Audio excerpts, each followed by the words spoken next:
Good morning student. Today I am going to start a new chapter congruence. तो congruent figures क्या होते हैं सबसे पहले वो हम लोग जानेंगे. हर every figure has shape, size and position. Her figure की कोई ना कोई शेप होती है, ठीक है, यानी कोई ना कोई उसकी आकृति होती है, साइज होती है, दैट मीन्स उसकी कोई ना कोई लेंथ होगी, ब्रेथ होगी और हाइट होगी. अगर 3D फिगर है, अगर या फिर सपोज कीजिए एक सर्कल है, तो उसकी कुछ ना कुछ रेडियस होगी. सपोज कीजिए ये एक सर्कल है जिसकी रेडियस है 3 सेंटीमीटर. एक दूसरा सर्कल अगर हम इस ड्रॉ करें और उसकी रेडियस भी क्या हो, 3 सेंटीमीटर रेडियस हो, तो क्या ये दोनों सर्कल्स एक दूसरे के कॉन्ग्रुएंट होंगे? होंगे, क्योंकि अगर दो सर्कल है और उसका रेडियस क्या है, वो सेम है, तो वो एक बिल्कुल सेम शेप का होगा. जैसे ये दो क्वाइंस हैं, ठीक है, तो अगर हम इस क्वाइन को इस क्वाइन के ऊपर रखते हैं तो ये दोनों बिल्कुल ओवरलैप हो जा रहा है इसमें से, यानी कि इसके सरकमफियरेंस के साथ इन दोनों का सेम हो जा रहा है. तो ये जो 10 रुपीस का क्वाइन है, वो ये वाला सिक्का यानी ये वाला क्वाइन और ये वाला क्वाइन, दोनों क्वाइन एक दूसरे के क्या है, कॉन्ग्रुएंट है. ऐसे ही सर्कुलर फिगर के अलावा कोई भी फिगर जिसमें उनकी साइज और शेप सेम हो, जैसे ये एक रेक्टेंगल है, अगर इस रेक्टेंगल की लेंथ जो है वो 5 सेंटीमीटर, इसकी ब्रेथ सपोज किया 3 सेंटीमीटर है, या सेकेंड जो है हमने रेक्टेंगल बनाया और उस रेक्टेंगल की भी लेंथ 5 सेंटीमीटर और ब्रेथ जो है वो कितनी हो गई, 3 सेंटीमीटर. तो क्या ये दोनों रेक्टेंगल एक दूसरे के कॉन्ग्रुएंट हैं? ये दोनों रेक्टेंगल एक दूसरे के कॉन्ग्रुएंट कहे जाएंगे क्योंकि इनकी लेंथ भी सेम है, यानी कि इनके एजेस या किनारे जिसको कहा जाए इक्वल लेंथ के हैं, ठीक है.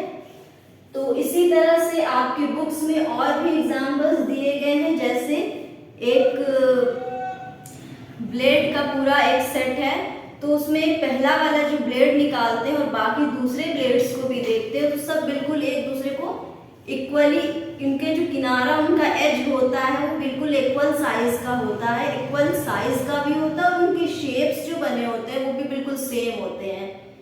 तो ऐसे दो अलग अलग फिगर्स या दो से ज्यादा फिगर्स जिनकी साइज भी इक्वल हो, जिनके शेप्स भी बिल्कुल एक जैसे हो, तो वो फिगर्स क्या कहलाएंगे, आपस में कॉन्ग्रुएंट कहलाएंगे, ठीक है.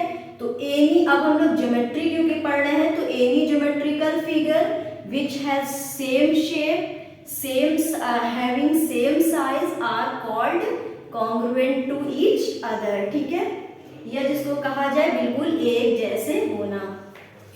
नेक्स्ट हम लोग आते हैं कॉन्ग्रुएंट फिगर में. Some types of congruent figure, जैसे कि जब हम लोग ज्योमेट्री की बात कर रहे हैं तो कुछ चीजों में सिर्फ लेंथ होती है, जैसे एक लाइन सेगमेंट है, ठीक है, तो इसमें सिर्फ लेंथ होगी, इसमें कोई ब्रेथ यानी कोई चौड़ाई या फिर कोई ऊंचाई, हाइट तो होगी नहीं, तो इसमें सिर्फ लेंथ देखते हैं. तो अगर कोई लाइन सेगमेंट है, इस लाइन सेगमेंट की ले लेते हैं कि लेंथ कितनी है, 4 सेंटीमीटर है, एक दूसरा लाइन सेगमेंट भी 4 सेंटीमीटर का लेते हैं, तो क्या ये दोनों लाइन सेगमेंट एक दूसरे के कॉन्ग्रुएंट होंगे?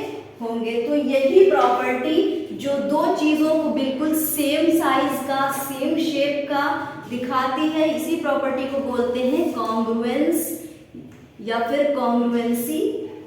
नेक्स्ट आते हैं दो एंगल कॉन्ग्रुएंट कब कहे जाते हैं, जैसे कि ये एक एंगल है, ठीक है, ये भी 30 डिग्री का एंगल है, ये दूसरा एंगल है, ये भी 30 डिग्री का एंगल है, then these two angles are called congruent to each other, यानी ये दो एंगल्स जो है वो एक दूसरे के क्या होंगे, कॉन्ग्रुएंट होंगे. इस चैप्टर में जो कॉन्ग्रुएंसी देखना है हमको, वो किसकी देखना है, कॉन्ग्रुएंसी कॉन्ग्रुएंट ऑफ ट्रायंगल, ठीक है, कॉन्ग्रुएंस ऑफ ट्रायंगल. तो अब कॉन्ग्रुएंस ऑफ ट्रायंगल कैसे देखते हैं और इसको कैसे शो करते हैं, किस साइन से, वो हमको देखना है, ठीक है. तो नेक्स्ट हमारा है जैसे ये दो ट्राइंगल्स हैं, A B C, first triangle, second triangle हमारा है डी ई एफ। कॉन्ग्रुएंसी को प्रूफ करने के लिए कि ये दो ट्राइंगल आपस में कॉन्ग्रुएंट हैं, इनकी कोई तीन करेस्पॉन्डिंग या तो साइड्स इक्वल होनी चाहिए, या फिर तीन करेस्पॉन्डिंग एंगल्स इक्वल होने चाहिए, या दो साइड एक एंगल इक्वल, यानी कोई तीन चीजों में कम से कम मिनिमम 3 टाइप्स ऑफ सिमिलैरिटी इन दोनों ट्रायंगल्स के बीच में दिखनी चाहिए। यानी कि दूसरी तरह से किया जाए तो अगर आपने एक कागज का, एक पेपर का ट्रायंगल बनाया, एक पेपर से दूसरा ट्रायंगल बनाया, तो वो ट्रायंगल एकदम उसको एक दूसरे पे कवर किया, तो वो ट्रायंगल जो है बिल्कुल सेम साइज का हो। ऐसा ना हो कि किसी तरफ से उसका वर्टेक्स ज़्यादा हो, या वर्टेक्स ज़्यादा होगा तो उसका किनारा साइड्स भी ज़्यादा हो जाएगी, तो वो कॉन्ग्रुएंट नहीं होगा, यानी दोनों बिल्कुल इक्वल साइज के हैं। अब इसमें प्रूफ करने के लिए हम लोग क्या करते हैं कि अगर सपोज कीजिए कि एक साइड इसकी ए बी है और इसकी करस्पॉन्डिंग साइज क्या होगी डी ई। ए बी इसकी साइड है एक, और इसकी एक साइड हो गई अगर डी। अगर ये दो साइड आपस में इक्वल है, फिर ये बी सी इक्वल है किसके, ई और एफ के, ठीक है। ये इसके करस्पॉन्डिंग साइड कौन सी है इसकी, ये है। अगर ये दोनों आपस में इक्वल है, ये दोनों आपस में इक्वल है, और ये वाली इस वाली साइड के इक्वल है, that is A C equal to D F. Then ये वाला ट्रायंगल इस वाले ट्रायंगल के कॉन्ग्रुएंट होगा, और वो कॉन्ग्रुएंट का साइन हम लोग इस तरह से लिखते हैं, A B C is congruent to triangle D E F, ठीक है। तो कॉन्ग्रुएंट का साइन किस तरह से बनेगा, इस तरीके से। और हमेशा क्या है, साइड कॉन्ग्रुएंसी नहीं देखी जाती है। कभी कभी होता है कि कोई तीन चीज में हमको सिमिलैरिटी प्रूफ कर, इक्वालिटी प्रूफ करनी है। अगर कोई तीन चीज इक्वल हो गई तो हमारी क्या होगी, कॉन्ग्रुएंसी प्रूफ हो जाएगी। सपोज कीजिए अगर एंगल ए एंगल डी के बराबर हो गया, एंगल बी एंगल ई के बराबर हो गया, दो एंगल आपस में बराबर हो गया, और कोई एक साइड यानी A B equal to D E भी हो गया, तो क्या होगा, ये कॉन्ग्रुएंट होगा एक दूसरे की, ठीक है। नेक्स्ट हम लोग आ जाते हैं, अगर क्योंकि एंगल की बात कर रहे थे तो देख ले रहे हैं, angle A is equal to angle D, angle B is equal to angle E, और angle C is equal to angle F, ठीक है। अगर कोई दो ट्रायंगल एक दूसरे के कॉन्ग्रुएंट है, दैट मीन्स उनके करस्पॉन्डिंग साइड्स आपस में इक्वल होंगे, और उनके करस्पॉन्डिंग एंगल्स भी इक्वल होंगे। करस्पॉन्डिंग में कंफ्यूज नहीं होना है, क्योंकि अगर ये इस साइड की बात की जा रही है तो उसके करस्पॉन्डिंग इसी लेफ्ट साइड की ही बात की जाएगी। इसके करस्पॉन्डिंग ये वाली साइड होगी, और इसके करस्पॉन्डिंग कौन सी साइड होगी, दिस वन, ठीक है। तो अगर इनकी आपस में करस्पॉन्डिंग साइड्स इक्वल होंगी और इनके करस्पॉन्डिंग एंगल्स भी इक्वल होंगे, A equal to D, angle B equal to E, और angle C equal to angle F, then it is said that triangle ABC is congruent to triangle DEF, ठीक है। Congruency का concept समझ में आ गया। अब कॉन्ग्रुएंसी अगर हमको प्रूफ करना होता है तो किस किस टाइप की कंडीशंस आती है, उससे पहले हम लोग थोड़ा सा एक्सरसाइज पे चलेंगे, क्योंकि फर्स्ट वाली एक्सरसाइज में बस हमको ये बताना है कि स्टेट द करस्पॉन्डिंग, क्वेश्चन देखिए exercise 16 page number 199। State the correspondence between the vertices, sides and angle of the following pair of congruent triangles, ठीक है। दो ट्रायंगल्स दिए हुए हैं ऑलरेडी, उसमें बताया गया है कि angle A B C is congruent to triangle E F D. अब ये बताना है कि इनकी कौन सी करस्पॉन्डिंग वर्टिसेस होंगी, ठीक है, जो इक्वल होंगी आपस में, कौन सी करस्पॉन्डिंग साइड्स होंगी और कौन सी करस्पॉन्डिंग एंगल्स होंगे। तो क्वेश्चन नंबर 1 देखिए।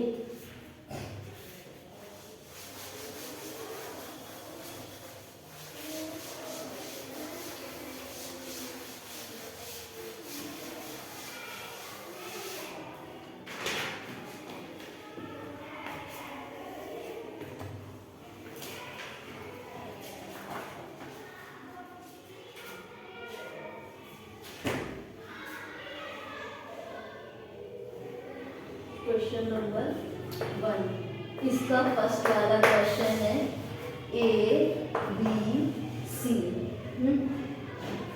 फिर इज कॉन्ग्रुएंट टू, पहले ही कॉन्ग्रुएंट बता दिया है। कॉन्ग्रुएंट बताने का ये मतलब होता है कि दोनों जो ट्रायंगल्स हैं वो बिल्कुल इक्वल साइज के हैं, यानी कि उनकी सारी साइड्स, सारे एंगल्स, सब कुछ आपस में बराबर है, ठीक है।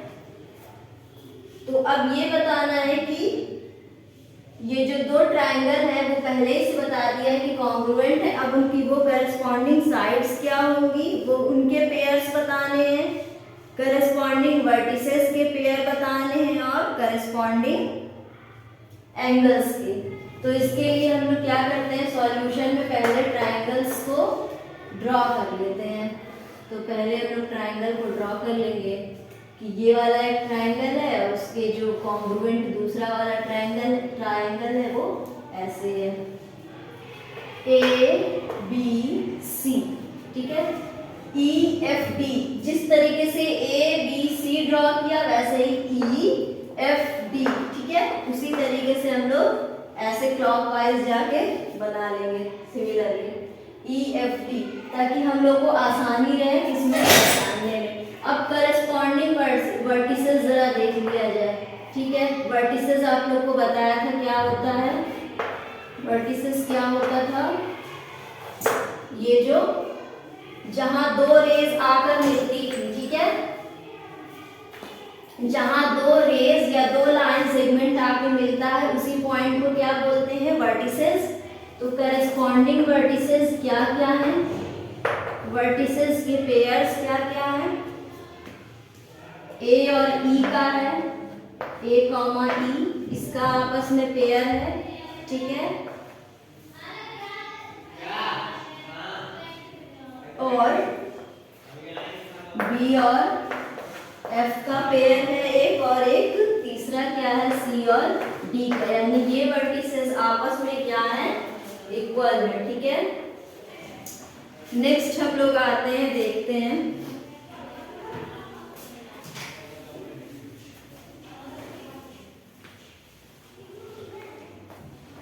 नेक्स्ट क्या देखना है हम लोग को कि कौन सी साइड्स आपस में, ये नोट कर लीजिए स्टार्टिंग से ही, आप लोग पेन कॉपी और बुक लेकर बैठिए, ठीक है। तो करस्पॉन्डिंग वर्टिसेस के पेयर्स तो बन गए, ठीक है, ए और ई आपस में करस्पॉन्डिंग वर्टिसेस हैं, बी और एफ है और सी और डी है। अब ये देखना है, क्योंकि पहले ही कह दिया है इसमें कि जो ए बी सी और ई एफ डी ट्रायंगल है वो आपस में क्या है, कॉन्ग्रुएंट है। कॉन्ग्रुएंट इन द सेंस कि उनकी सारी करस्पॉन्डिंग साइड्स आपस में इक्वल है, करस्पॉन्डिंग एंगल्स इक्वल है। तो अगर ये कह रहा है कि करस्पॉन्डिंग साइड्स इक्वल हैं, तो करस्पॉन्डिंग साइड्स क्या होगी, ए बी की करस्पॉन्डिंग क्या होगी, ए बी की करस्पॉन्डिंग ई एफ। क्लियरली दिख रहा है कि ए बी की corresponding side E F, BC की करस्पॉन्डिंग साइड क्या होगी, BC की करस्पॉन्डिंग साइड हो जाएगी FD। क्लियरली दिख रहा है कि BC की करस्पॉन्डिंग साइड इज FD। और एंड लास्ट AC की करस्पॉन्डिंग साइड क्या होगी, ED, ठीक है।